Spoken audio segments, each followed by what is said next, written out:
निर्जला एकादशी व्रत कथा। नमस्कार दोस्तों, स्वागत है आपका हमारे चैनल राजे स्पिरिचुअल पाथ में, जहां हम लेकर आते हैं आपके लिए हर व्रत, त्योहार और धार्मिक कथा की ज्ञानवर्धक और पावन कहानियां। आज हम आपके सामने प्रस्तुत करने जा रहे हैं निर्जला एकादशी व्रत कथा, जो आपके जीवन में खुशहाली, स्वास्थ्य और आध्यात्मिक उन्नति का माध्यम बनेगी।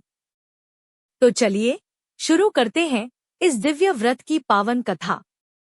निर्जला एकादशी व्रत का महत्व। निर्जला एकादशी का व्रत ज्येष्ठ मास के शुक्ल पक्ष की एकादशी तिथि को किया जाता है। इस साल निर्जला एकादशी का व्रत 6 जून 2025 को रखा जा रहा है। एकादशी व्रत हिंदुओं में सबसे अधिक प्रचलित व्रत माना जाता है। वर्ष में 24 एकादशियां आती हैं, किंतु इन सब एकादशियों में ज्येष्ठ शुक्ल एकादशी सबसे बढ़कर फल देने वाली समझी जाती है, क्योंकि इस एक एकादशी का व्रत रखने से वर्ष भर की एकादशियों के व्रत का फल प्राप्त होता है।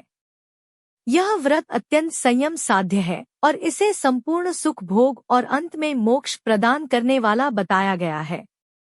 हिंदू धर्म में इस व्रत का धार्मिक महत्व ही नहीं है, बल्कि शारीरिक और मानसिक स्वास्थ्य के लिए भी काफी लाभकारी माना जाता है। इस दिन भगवान विष्णु की विधिवत पूजा करने के साथ निर्जला व्रत रखने का विधान है। कृष्ण पक्ष और शुक्ल पक्ष दोनों की एकादशी में अन्न का सेवन वर्जित माना गया है। इसके साथ ही इस दिन दान देने से कई गुना अधिक फल की प्राप्ति होती है और समस्त पापों से मुक्ति मिल जाती है। इस दिन विष्णु जी, मां लक्ष्मी की विधिवत पूजा करने के बाद व्रत कथा अवश्य पढ़नी चाहिए। इससे आपकी पूजा पूर्ण मानी जाती है। आइए जानते हैं निर्जला एकादशी की संपूर्ण व्रत कथा। निर्जला एकादशी व्रत कथा एवं विधि।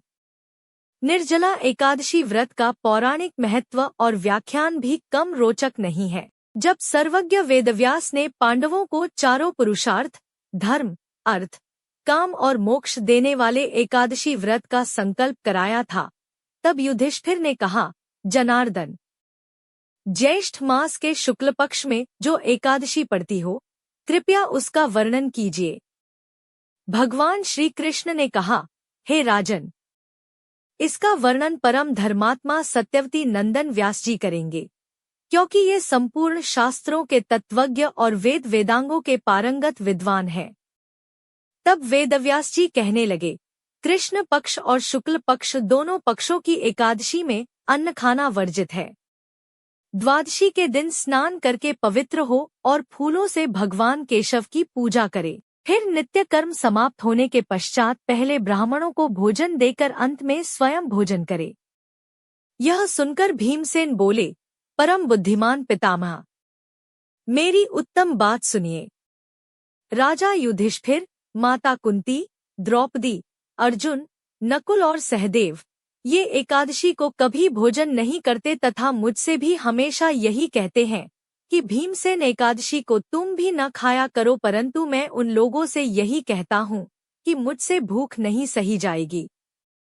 भीमसेन की बात सुनकर व्यासजी ने कहा, यदि तुम नरक को अपवित्र मानते हो और स्वर्ग की प्राप्ति करना चाहते हो, तो हर माह की दोनों एकादशियों के दिन व्रत रखकर अन्न से परहेज करना चाहिए। भीमसेन बोले, महाबुद्धिमान पितामह, मैं आपके सामने सच कहता हूँ, मुझसे एक बार भोजन करके भी व्रत नहीं किया जा सकता, तो फिर उपवास करके मैं कैसे रह सकता हूँ। मेरे उदर में वृक्क नामक अग्नि सदा प्रज्वलित रहती है, अतः जब मैं बहुत अधिक खाता हूँ तभी यह शांत होती है।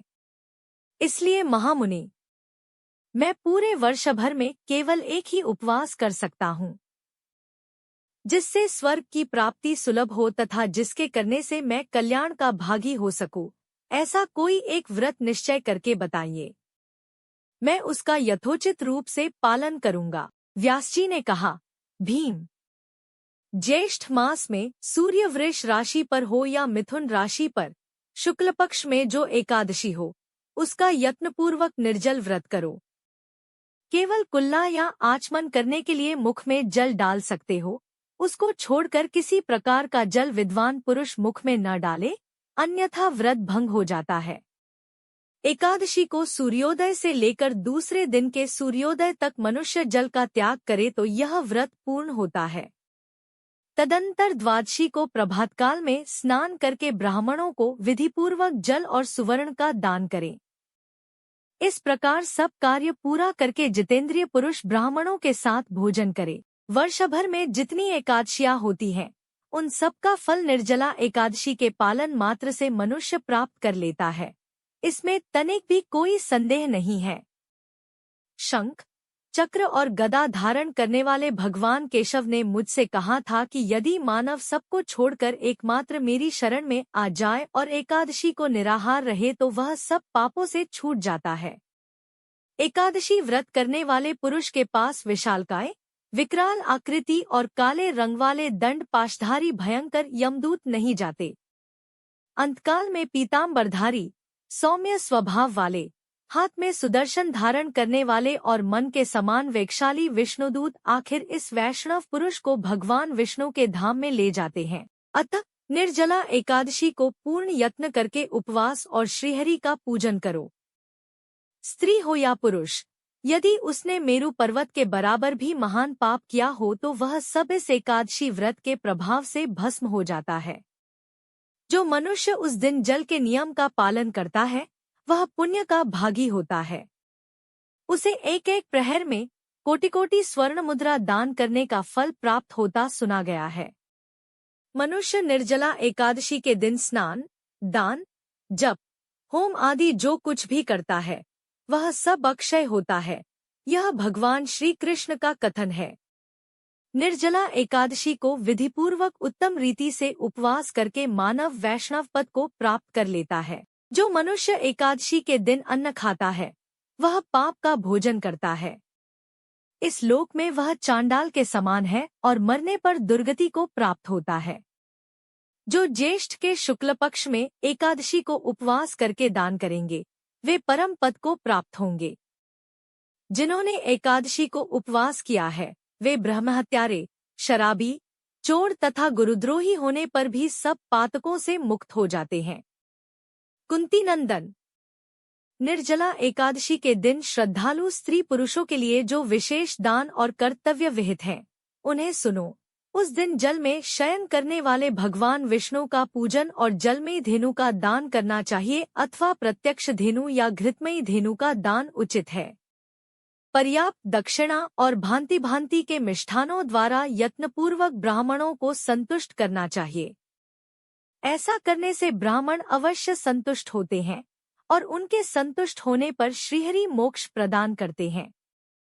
जिन्होंने शम, दम और दान में प्रवृत्त हो श्रीहरि की पूजा और रात्रि में जागरण करते हुए इस निर्जला एकादशी का व्रत किया है, उन्होंने अपने साथ ही बीती हुई 100 पीढ़ियों को और आने वाली 100 पीढ़ियों को भगवान वासुदेव के परम धाम में पहुंचा दिया है। निर्जला एकादशी के दिन अन्न, वस्त्र, गौ, जल, शय्या, सुंदर आसन, कमंडलू तथा छाता दान करने चाहिए। जो श्रेष्ठ तथा सुपात्र ब्राह्मण को जूता दान करता है वह सोने के विमान पर बैठकर स्वर्गलोक में प्रतिष्ठित होता है। जो इस एकादशी की महिमा को भक्तिपूर्वक सुनता अथवा उसका वर्णन करता है वह स्वर्गलोक में जाता है। चतुर्दशीयुक्त अमावस्या को सूर्य ग्रहण के समय श्राद्ध करके मनुष्य जिस फल को प्राप्त करता है वही फल इसके श्रवण से भी प्राप्त होता है। पहले दंतधावन करके यह नियम लेना चाहिए कि मैं भगवान केशव की प्रसन्नता के लिए एकादशी को निराहार रहकर आचमन के सिवा दूसरे जल का भी त्याग करूंगा।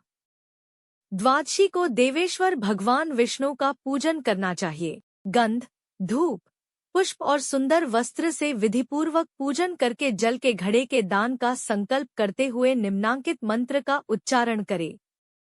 संसार सागर से तारने वाले हे देव ऋषिकेश, इस जल के घड़े का दान करने से आप मुझे परम गति की प्राप्ति कराइए। भीमसेन, ज्येष्ठ मास में शुक्ल पक्ष की जो शुभ एकादशी होती है उसका निर्जल व्रत करना चाहिए। उस दिन श्रेष्ठ ब्राह्मणों को शक्कर के साथ जल के घड़े दान करने चाहिए। ऐसा करने से मनुष्य भगवान विष्णु के समीप पहुंचकर आनंद का अनुभव करता है। तत्पश्चात द्वादशी को ब्राह्मण भोजन कराने के बाद स्वयं भोजन करे। जो इस प्रकार पूर्ण रूप से पापनाशिनी एकादशी का व्रत करता है, वह सब पापों से मुक्त हो आनंदमय पद को प्राप्त होता है। यह सुनकर भीमसेन ने भी इस शुभ एकादशी का व्रत आरंभ कर दिया। तब से यह लोक में पांडव द्वादशी के नाम से विख्यात हुई। ज्येष्ठ शुक्ल पक्ष एकादशी के ही दिन भगवान श्री कृष्ण ने देवी रुक्मणी का हरण किया था, अतः यह एकादशी रुक्मणी हरण एकादशी के नाम से भी जानी जाती है। जय श्री हरि। दोस्तों, अगर आपको यह निर्जला एकादशी व्रत कथा पसंद आई हो तो कृपया हमारे चैनल राजे स्पिरिचुअल पाथ को सब्सक्राइब करना न भूलें, ताकि आप हमारे आने वाले हर एक पवित्र और रोचक वीडियो से जुड़े रहें। साथ ही इस वीडियो को लाइक और शेयर जरूर करें, ताकि ज्यादा से ज्यादा लोग इस पुण्य व्रत की महिमा को जान सकें। धन्यवाद और भगवान विष्णु आपकी सभी मनोकामनाएं पूरी करें। जय श्री कृष्ण।